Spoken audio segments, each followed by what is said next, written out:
तो सीख लिया, लेकिन खाना क्यों खाना है ये स्पष्ट होना चाहिए ना, कि ये मेरे को एक शरीर उपलब्ध हुआ है, शरीर की उपयोगिता इतनी महत्वपूर्ण है कि शरीर को चलाने के लिए खाने की आवश्यकता है। और शरीर क्यों चलाना है? क्योंकि इसके माध्यम से ही मैं समझ सकती हूँ। अगर मान लो हमारे पास अभी शरीर उपलब्ध नहीं होता, हम कैसे सुन पाते बैठ के? होने के रूप में जीवन तो यहाँ कितने इस हॉल में भी हो ही सकते हैं। मतलब अब हम शरीर, जीवन और शरीर, हम दोनों साथ साथ हैं। हम जीवन मतलब मैं अब जीवन और शरीर साथ साथ हूँ, लेकिन बिना शरीर के जीवन तो यहाँ और भी हो ही सकते हैं। लेकिन वो समझने का काम कैसे होगा फिर? तो इसलिए समझने के लिए, सीखने के लिए, करने के लिए, तो इसलिए इसको अब मैं खाना तभी बना पाऊंगी जब मेरे पास शरीर होगा। तो खाना क्यों खाना है? क्योंकि सीखने का काम, खाना क्यों खाना है मतलब शरीर को खाना, कोई भी चीज को सीखने के लिए शरीर की आवश्यकता है, किसी भी चीज को समझने के लिए शरीर की आवश्यकता है, समझाने के लिए भी शरीर की आवश्यकता है। इसलिए शरीर को खाना खिलाना है। कि टोटल क्रियाएं कितनी है? 10। टोटल कितनी क्रियाएं ये? 10। 1 2 3 4 5 6 7 8 9 10 है ना?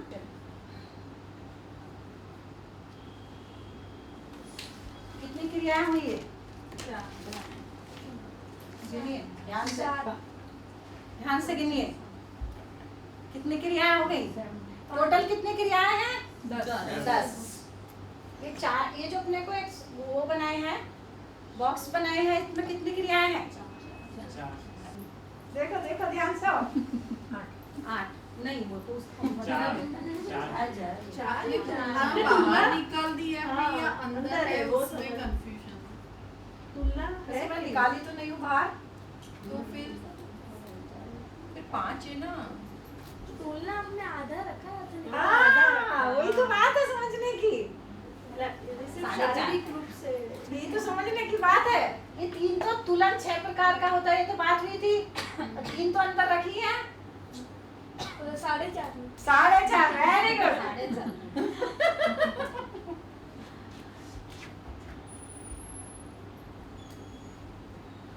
ये तो मैं अंदर रखी हूँ, पर ये भी बात हुई थी कि तुलन कितने प्रकार का होता है? 6 प्रकार का। हम तोलते हैं 6 प्रकार से तोलते हैं, उसमें से 3 बाहर की गई है, 3 तो अंदर रखी हुई है। नहीं तो इसको फिर ऐसे ही बनाती है ना। तो कितनी क्रिया होगी टोटल? 4.5। और है कितनी? 10। हम कहाँ खड़े हैं?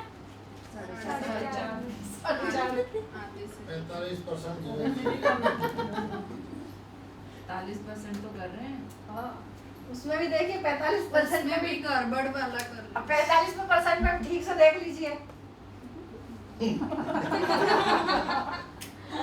वहाँ भी कहाँ खड़े हैं? खाली रुचि में रहे। तो मूल रूप में देखें कि टोटल क्रियाएं 10 हैं और हम ज्यादा रूप में 4.5 में खड़े हैं। ठीक है, आपके हिसाब से ना हम अपना अर्थ स्पष्ट कर पाते कोई चीज का? हाँ, कहाँ है हमको अपना अर्थ स्पष्ट? कहाँ है मेरे को मेरी इस धरती पर क्या उपयोगिता, मैं क्यों पैदा हुई हूँ? जो पूछे थे भाई आप क्यों जी रहे हैं, वहीं आ जाइए लौट के कि मैं क्यों जी रहा हूँ, मुझे अपने जीने का उद्देश्य ही नहीं पता।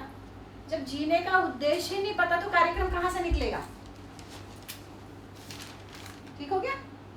तो जब मेरे को अपने जीने का लक्ष्य स्पष्ट होता है तो फिर अर्थ, जीने का लक्ष्य स्पष्ट होता है, अर्थ स्पष्ट होता है, तो फिर मैं आगे काम भी शुरू करूंगा।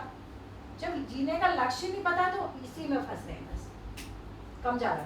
किसी का कौन हो सकता है, किसी का ये पोर्शन ज्यादा, किसी का ये ज्यादा, किसी का ये ज्यादा, थोड़ा बहुत मोह मूलक वाला मामला है उसमें, और कुछ लोग उसमें भी और अच्छा जी लेते हैं और थोड़ा सा अच्छा हो जाता है, 10 लोगों से मिलजुल लेते हैं, कुछ दान चंदा कर देते हैं, कुछ कर देते हैं ना, थोड़ा बहुत उस तरह का ही चलता है।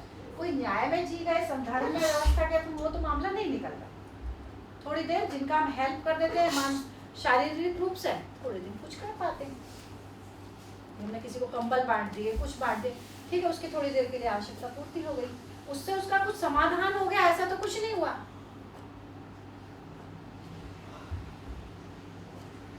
इतना करके उसको भी अच्छा लगता है, थोड़ी देर के लिए हमको भी अच्छा लगता है, बस इतना ही मामला है।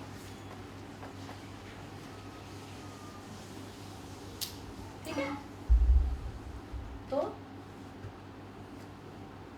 आज जो हो रही थी कि टोटल 10 क्रियाएं हैं, हम 4.5 में कम ज्यादा रूप में हम 4.5 में खड़े हैं। चाहत हमारी निरंतर सुख की है, चाहते हैं हम खुश क्यों नहीं रहते, परेशान क्यों, चाहत हमारी निरंतर सुख की है। 10 क्रियाओं में से हम 4.5 में खड़े हैं, कमी है, तो हम कैसे सुखी हो पाएंगे? हम समाधान तो हम अपना ही कर पाएंगे परमानेंट। हाँ। हम किसी और का तो समाधान और तो की बात निरंतर हम कर ही और की नहीं बात तो पाएंगे। ये हो ही नहीं रही है, या तो मेरी बात हो रही है। हाँ, तो ये जो जो भी आपने ये तुलना में जैसे न्याय वाली जो चीज है, तो जीवन की समझ होती है या संबंधों में जीना होता है। आप किसी के लिए थोड़ी देर कुछ कर देते, बस उतना ही करते जैसा, तो उतना ही कर पाएंगे ना। फुल टाइम तो हम दान नहीं दे पाएंगे, फुल टाइम तो उनका तो समाधान दान नहीं वाला कर मामला तो पाएंगे। है, दान वाला मामला तो यही कहीं अंदर उसमें है, दान तो यहाँ है ही नहीं। यहाँ तो हम समझदारी पूर्वक जीते हैं, दूसरों की समझ में सहयोगी वाला, ये तो ये अलग ही भाग ही अलग है। तो ये तो करते हैं ना, हम लोग नहीं करते। समझ वाला मामला पहले तो अभी हमारी समझ खुद की पूरी नहीं है। समाधान की देखिए, बार बार एक समाधान की बात हो रही है कि चारों अवस्थाओं के साथ अपने संबंध को समझना और जीना, है ना, है ना। तो कहाँ हमारा जीना हो रहा है? हमारा जीना केवल स्वयं को भी शरीर मानते हैं, दूसरे को भी शरीर मानते हैं, अपनी भी शरीर की आवश्यकता की पूर्ति में लगे हैं, कहीं ना कहीं सामने वाले की भी, चाहे पति हो चाहे बच्चा हो, शरीर का ही सारा हमारा जो ध्यान रखना वो करना कहीं ज्यादा कम रूप में वही खड़ा है। थोड़ा और जो करते भी हैं कुछ मोहवश ही करते हैं, वो भी शरीर ही है। अभी तो हमको अपने से ही कितनी शिकायत है, स्वयं की स्वयं से कितनी शिकायत है, दूसरों से तो है ही। तो जैसे मेरी कम से कम मैं समाधानित होती हूँ, अभी दूसरे को तो छोड़ दीजिए, कि कम से कम मैं दूसरे की गलती को करता भी उससे प्रभावित नहीं होंगी, मैं हिलूंगी डुलूंगी, उसमें स्थिरता रहेगी। भाई सामने वाला बच्चा में कुछ गलती है, जो भी मेरा ही बच्चा सही वो कुछ करता है, क्योंकि मेरा हिलना डुलना इसलिए नहीं होगा, जैसी उसकी स्थिति है वो अपनी स्थिति के अनुसार प्रस्तुत हो रहा है। हम परेशान कब होते हैं? क्योंकि हमने उसको स्वीकार कर लिया, जैसा मैं चाहती हूँ ये ऐसा ही करे, परेशान होते नहीं। लेकिन जब हम समाधानित होते हैं तो पता चलता है इसकी जीवन यात्रा अलग है, मेरी जीवन यात्रा अलग है। भाई देखिए 2 बच्चे ही हैं, 2 बच्चों के ही, एक ही माँ बाप के 2 बच्चे हैं, जमीन आसमान का फर्क मिल जाएगा। तो क्या मामला है वो? उनकी गति, उनकी स्थिति। जब पैदा हुए एक माँ बाप के हुए हैं, वही हैं, लेकिन उनमें एकदम ऐसा अंतर देखने को उल्टा सीधे का भी अंतर मिल सकता है। तो उनका अपना वो पूर्व जन्म में कैसे शरीर यात्रा करके आए हैं, वो आपके यहाँ जीवन तो उनके अलग अलग है, वो शरीर तो आपके यहाँ आके पैदा हो गया उनका। तो जीवन वाला मामला था वो तो हर उसका अपना सबका अलग अलग है ना। जीवन इकाई जो है वो तो अपने आप में अलग अलग है सबकी। वो एक माँ बाप के गर्भ से उन्होंने पैदा हो गए हैं, लेकिन वो पहली शरीर यात्रा में कहाँ तक उनका काम हो। मान लो देखिए, एक समझ की बात बोले, जैसे बोले खाली हाथ आए हैं, खाली हाथ जाएंगे, इसका मतलब कहने का क्या आशय है? सुनिए ना कहावत तो, अरे कौन क्या लाया है, क्या लेके जाएगा, है ना। तो ये सारी जो कहावत है देखिए, ये भौतिकता के लेवल पे हो गई। खाली हाथ आया है, क्योंकि हाथ में उस समय कुछ बच्चा ले गया तो कुछ नहीं आया, खाली हाथ आया, जाते समय भी कुछ नहीं, ऐसे ही चला जाता है। ठीक है, क्योंकि हम स्वयं को शरीर मानते हैं तो मानसिकता वहीं जाती है। लेकिन गहराई से देखें, अगर हम इस शरीर यात्रा में कुछ हमारी कुछ मान्यताएं और एक समझ की हमारी जैसे गति बढ़ती है और मान्यताएं जो कम होती हैं, तो जैसे जैसे हम आगे बढ़ते हैं, अगली शरीर यात्रा हम जब शुरू करेंगे तो वहीं से आगे शुरू करेंगे। कुछ चीजों का हमारा मूल्यांकन जैसे हो ही गया, अभी धन से कुछ नहीं, तो फर्क आता है ना कि ये आदमी तो मेरे साथ ही पढ़ता था, सब कुछ करता था, वही किया, पर इसमें तो बहुत अंतर है। तो वो उसका कहीं ना कहीं पूर्व जन्म का जो संस्कार वाला मामला है, ये समझ वाला मामला जो है वो करीब कुछ रूप में, मतलब समझ के रूप में कैरी ओवर होता है। समझ वाला ये कैरी ओवर नहीं होता है, ये भौतिकता वाला। तो उससे जैसे हुआ ना कि 2 बच्चे एक गति, मतलब एक बच्चा कितना अच्छे से जीता है, उसका संस्कार बोलते हैं ना कितने अच्छे हैं, लेकिन एक का जीने का धरातल एकदम अपोजिट है। तो ये वाला मामला है। तो धीरे धीरे हम बढ़ने का काम जो शुरू करें, एक बार कि पूर्ण हो जाएंगे वो बात अलग है। ऐसा लगता है कि अरे ऐसा कैसे हो सकता है, ये तो कुछ हवाई बात हो रही है, ऐसा मन में आ सकता है। लेकिन हम पहले पढ़ें तो सही, धीरे धीरे धीरे धीरे आज हमारी 2 चीज ठीक अच्छी हुई है, कल और 2 होंगी, कल आज हम 2 कदम चले 10 कदम 50, ऐसा आगे का बढ़ना होगा। कोई एक दिन में कुछ हो जाएगा, हाँ ऐसे वाला होने वाला तो नहीं है, वो बात ठीक है।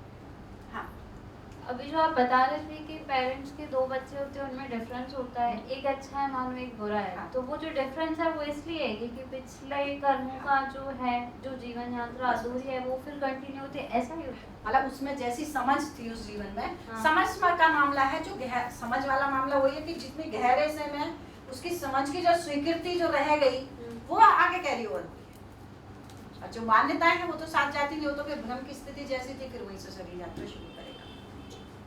तो क्यों ना हम आगे और एक क्लास में अगली एडमिशन लें, फिर दोबारा यही शुरू ना करना पड़े, कुछ तो हमारा यहाँ ठीक ठाक हो जाए।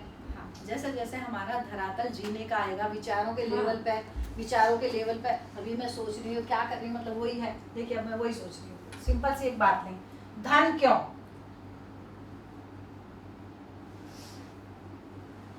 बताइए, है ना? धन क्यों? स्पष्ट हुआ कि धन केवल और केवल शरीर के पोषण संरक्षण के अर्थ में है। अब क्या हो गया? नहीं, अब मेरे अंदर क्या हुआ, मेरे अंदर की स्थिति देखिए, मेरे को ये स्पष्ट हो गया, क्या हो गया, अभी धन का अर्थ स्पष्ट हो गया। क्या हो गया कि संसार का समस्त धन, समस्त साधन केवल और केवल शरीर के पोषण संरक्षण के अर्थ में है। धन का अर्थ स्पष्ट होने से कि जितनी धन केवल शरीर के पोषण संरक्षण के अर्थ में है, ये केवल शरीर की आवश्यकता की पूर्ति के अर्थ में है। मेरे से ज्यादा है तो मैं हीनता में नहीं जाऊंगी, और कम है मेरे पे कम है तो मुझ पे कम है तो मैं हीनता में नहीं जाऊंगी, और मेरे में ज्यादा है धन मेरे पास तो मैं अहंकार में नहीं जाऊंगी। ये जो भाव है यही आनंद है। और शब्दों के रूप में मैं एग्जाम्पल के तौर में इस तरह उसको बता आएगा ना, सुख क्या है, शांति क्या है, संतोष क्या है, सब शब्द आप पूछेंगे। धन सिर्फ शरीर के पोषण के लिए तो नहीं है, अगर पोषण करने के अगर जब तक शरीर को नहीं पोषण करेंगे तो मन में जो एक अच्छा लगना है वो भी तो नहीं होगा ना, मन को भी तो नहीं पोषण, मन का पोषण कैसे करें? समाधान एग्जैक्टली, पर खाली सबको ही खाली प्यार दो, मैं वही, तुझे दोनों चीज- प्यार तो दोनों ही तो चल रही, बात यहाँ कहाँ चल रही है? अभी तो हमको क्या लगता है कि धन होने से सुख, समाधान, धन होने से सम्मान मिल जाएगा। अभी मानसिकता जो है ना कि धन होने से हमको सम्मान भी मिल जाएगा, सुख भी मिल जाएगा। धन से केवल सुविधा मिलेगी, धन से समाधान नहीं, धन से सुख नहीं मिलेगा, धन से सुविधा मिलेगी, धन से शरीर की आवश्यकता की पूर्ति होगी। तो मैं तो बोली ना, मूलतः धन की आवश्यकता ही है। जो धन का हमने अधिमूल्यन, उसको ज्यादा जो आंका हुआ तो सही आंकना हो गया। धन जरूर अच्छा, मतलब धन, वो तो शुरू से बोली दोनों चाहिए, साथ साथ चाहिए। धन की जितनी औकात है हमको उसको उसी रूप में देखेंगे, फिर वो हमारे सिर पे चढ़ के नहीं बोलेगा। फिर औकात उसमें समझ में आ गई तो जो मेरा भाव है, जो मेरे अंदर इच्छा हुई, उसका पूरा करने के लिए अब पता चला कि इच्छा मेरी सही है कि धन से केवल इतना ही हो सकता है। तो अब मेरे को कोई किंतु परंतु नहीं है, तो मेरे को आवश्यकता पता चल गई। ये जो भाव है यही संतोष का है। इच्छाओं को दबा लेने का नाम संतोष नहीं है, है? अच्छा, ब्रेक